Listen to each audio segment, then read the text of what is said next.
Mga celebrities na agaw pansin at crowd favorites sa Star Magic All-Star Games 2025. Fiang Smith. Ito ang kauna-unahan niyang All-Star Games at naglaro siya para sa Lady Spikers. Nanalo siya bilang Rookie of the Year at panalo ang koponan nila sa Women's Volleyball. JM Ibarra. Ito ang first All-Star Games niya at naglaro siya para sa Team Star Magic. Panalo siya bilang Rookie of the Year at panalo sila sa Men's Basketball Team. Rain Selmar.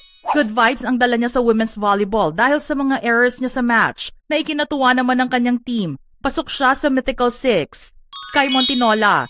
Naging crowd favorite siya na maging muse sila ni Colette para sa Team Star Magic. Pansin ng mga netizens kung gaano kaganda si Kai sa pagrampa at nag-trending ang Kai Captivating Muse.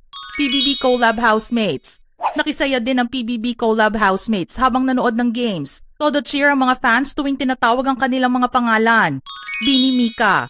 Solid crowd favorite ang team captain ng Lady Setters na si Mika. Tuwing maglalaro o magsiset siya ay todo hiyaw ang mga blooms. Kabilang siya sa Mythical Six ng Women's Volleyball.